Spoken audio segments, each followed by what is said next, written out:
Hey, good morning, YouTube. Thank you for checking out the channel. So in today's video, everybody has been asking me about my wet cabinet blast setup. So what I'm going to do is just take you through me blasting a simple part right here. So we have a dirty one sitting here beside us, so we're going to have them here for a comparison. But I just want to be as transparent with everyone as possible so you know what you're getting into when you do this. I have a wet cabinet here and I have a dry cabinet there. I kind of utilize them both. If you have just a wet cabinet, I'm not really sure how your results are going to turn out, so let me explain it. The wet cabinet is water and glass bead and pressure. So you do those things and you get a nice clean shine, clean look. And then if you take another process, which I have not pretty much perfected, I've just gotten better at it, you can get some shine back to your part. However, if your part is dirty, you're going to need to do some extensive cleaning is what I have here. This is a parts washer. Not only is this a parts washer, I have a heater that goes into it that gets it up to 150 degrees. So it really takes off some of that sludge and that grime. Once I part wash my parts, typically depending on how bad they are, I might put them in the dry blast cabinet. We're going to do that in this video. And then after I do that, I rinse them off and then I put them in the wet blast cabinet just so I don't contaminate the media. So it is a process. You can do this with just the wet blast cabinet if you have a good way of cleaning your parts, but if not, what's going to happen is all that oil and grease that you have on your parts that you don't get cleaned off is going to go down there into your bucket and it's going to be recirculated in and it's going to make your slurry dirty. Slurry is what's the term used for the water and the glass bead mixture. So we're going to just go through that real quick, maybe take 10-15 minutes up so we can be as transparent as possible. Right now, what I do is have my parts washer on. It's my temperature right here, 76 degrees. We're gonna let it get up to about 130 so you all can see down in there. I'm gonna get these parts cleaned up, let them dry off. Then we're gonna put them in the dry blast cabinet, blast those, put them in the wet blast cabinet, blast it, and then take a comparison of one of the parts that I didn't do. So, I don't think it's gonna be too bad of a process. Here's some cases that I did with that process before and after. It turned out really good. Pictures some carbs that I've recently done. I mean, I really think that this is gonna be a game changer for me. As you know, I do a whole bunch of these quads and I build a whole bunch of things. So right here we have a 2005 SE, we have a 2004, we have a 2005 SE, we have a 2003, and we have a 95 back there. All that I'm working on. Cerakoting is what I've done to the parts in the past, but now that I have a vapor home for the most part, now that I have a vapor blaster for the most part, I am going to vapor blast the parts that are like the hubs and all that. I mean, because the turnaround time's a lot faster. With the Cerakote that I use, if you use the oven cure, you have to put it in the oven for an hour to dry. If you use the air cure, it's 24 hours to dry. When you do this, they're dry immediately, but the process takes a little bit of time. So let's go ahead and jump right into it. All right, so here we are. We're at just about 100, about 110, close to that. So it is pretty hot in there. Get my 3 parts here. The steam and the heat come off. Turn on my little wand and start brushing. Like I said, these aren't bad, but I just want to show you all the process that I do with everything. For the most part, just because. So that's dirt that's on the back right here. All that, I'd rather end up in here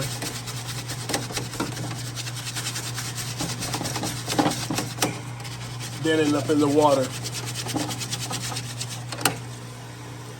So that looks better.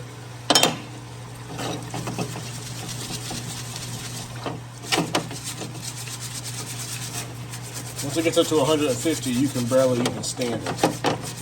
I have to put gloves on to be able to be in here messing around. Like I said, and this is even hot.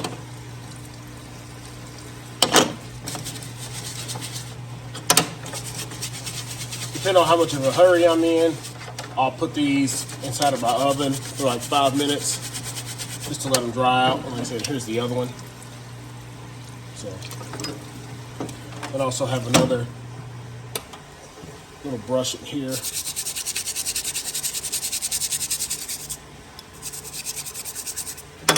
Now say what you want. I should have gloves on. Yeah.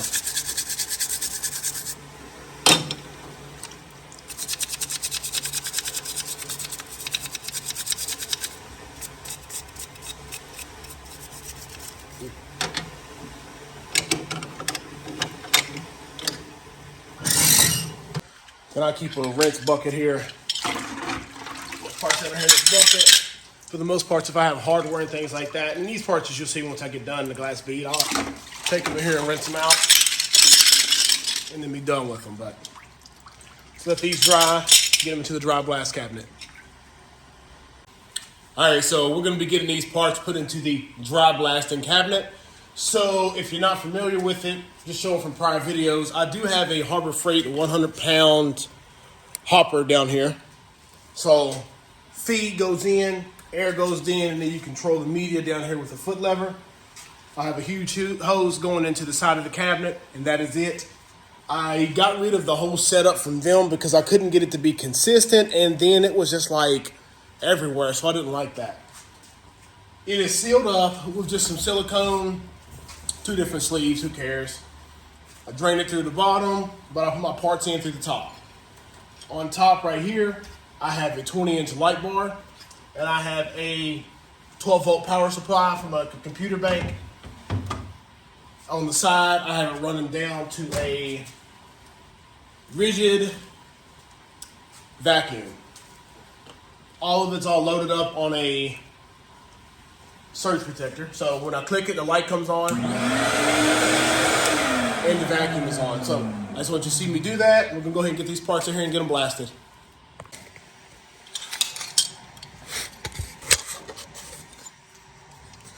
All right, so we're good to go. Plates look nice and decent, roughed, but got the majority of all that dirt and grime off of there, as well as this little part here. You know, so we're already making an improvement. We're gonna go ahead and get these into the wet cabinet. So I just wanted to show you the wet cabinet setup because a lot of you, this is what you had questions with, but I wanted to show my process. So we're gonna show that real quick. So pardon any of the junk you might see here, but first let's focus on top. I did seal this whole machine up and I was a little bit lazy, so I decided to rivet it all together. So these are rivets, but you can use your screws, no problem. On the inside of everything is silicone all around it. You'll still have some leaking at the door. If somebody has had some kind of wonderful way to fix that, let me know. So what I did, it was just down here, as you see, there's just a towel laying across there so it gets any of the drippage that comes up. Gloves are good up here, same. I have a power supply with a light bar sitting up here. When you click it on, it starts to pump down there and it cuts the light on. But let's go ahead down here and I'm gonna show you the pump and stuff. But before I do that, over here, I do have a pressure gauge. So this runs to my air compressor, pressure gauge with water trap. It runs down and there's a foot pedal. Lower end. There's a bucket. Inside of the bucket, there is a pump. It's a sump pump. So I have the float up top. So what happens is it makes it want to run constantly. So when the power is on, the pump runs constantly. Here's my foot pedal. Depending on how much pressure you give or you want to give, it's kind of a little iffy now. Depending on how much pressure you give or you want to give, it will deliver that pressure. So full step means full pressure, just like a car, you know. But there is a T that I had made. See if I can explain the T. Let me go ahead and just take it out. So in this bucket, there's just the pump. I'm gonna lift it out and I'll show you the whole contraption. A little dirty. But the pump comes out and it has the regular elbow, okay? So the elbow about 90 degrees. I got a couple fittings, put the fittings all together, and then I have I think this is a 1/2 inch or a 3/8. I'll put a link down there. I'll let you know. I'll put it on the screen with this. I did put this fitting here to be able to run the slurry up. At the T part right here, there's a couple fittings that turn around, and then there's just a hose that runs into the bottom of it. As you see how it's kind of like that. And it just stirs up what's inside the bottom. So when the machine is on, the slurry's coming up, and the slurry's getting stirred up in the bottom, so it keeps the nice, consistent of slurry coming through, and then you just pressure blast the parts. Takes a little bit of time, but the results should be good. So we're gonna go ahead and let me do that. That's gonna be kind of boring. It's hard to put the camera in there because there's flash stuff that comes up on the screen. So we're just gonna go ahead and do that and we'll let you see it. All right, so our parts are out of the cabinet and this is what we're looking like now. Nice and shiny. Looks really freaking good. I don't know if you can tell, but I'm gonna put it up beside the old one.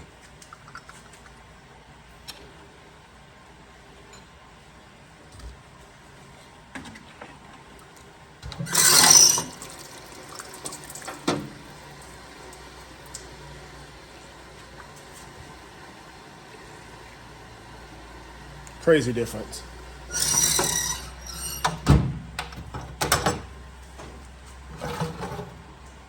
Let's get up close. So yeah, that's the comparison between the two. And I think that that looks crazy. It took me about, I would say the whole time, 45 minutes to do it. Took them apart earlier today, but man, that's, look at that.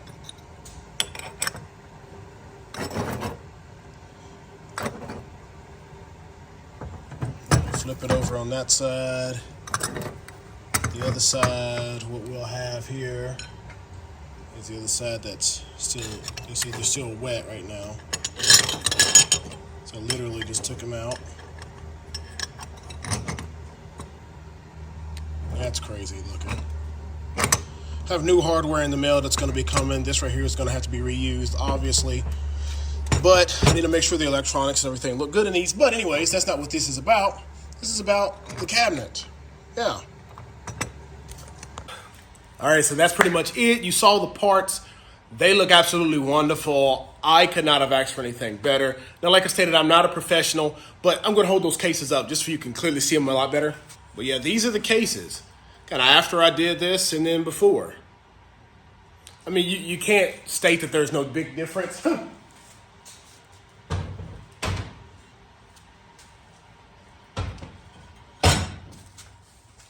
Hopefully I'm able to get those cases done later. And like I said, and I don't know if you heard that sound just kind of went off. My parts washer did finally get up to 105 and it started at 50 degrees today. It is freezing cold outside, so we're going to see how this thing is going to work. Well, it worked out wonderful. Got my heater and all that. But anyways, let's get back to it.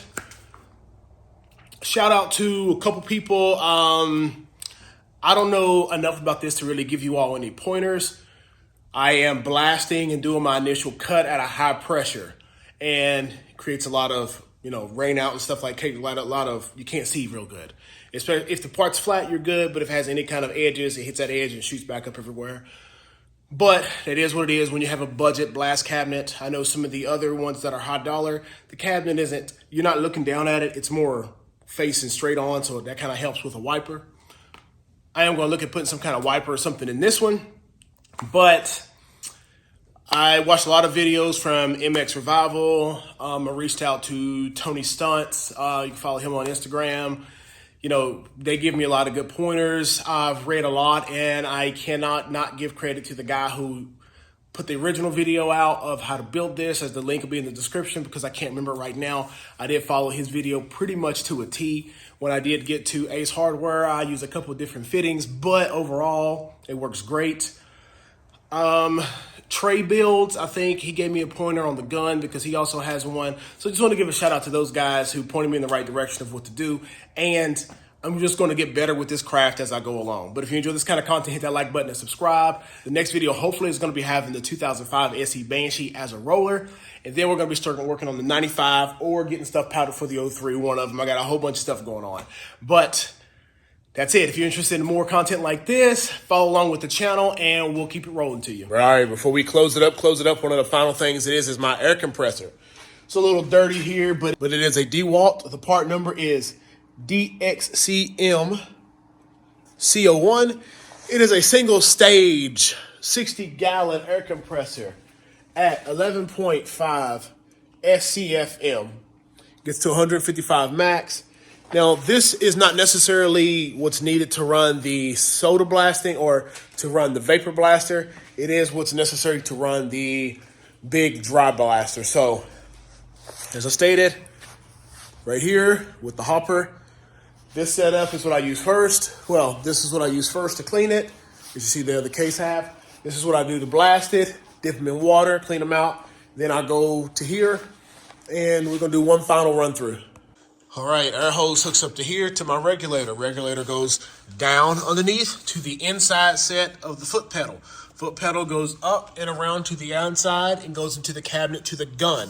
The gun has 2 connections on it.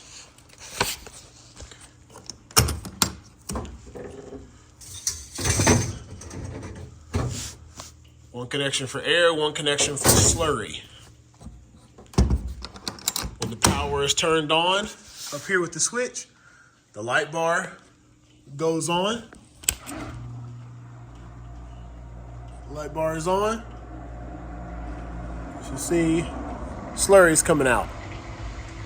That's just slurry right there, so it moves out pretty good. Slurry comes down through here and it falls back into the bucket. Inside the bucket, I showed you that there is the one spigot that goes up that runs the slurry, but that exact same equal force is stirring the bucket. So it should be moving in a circle.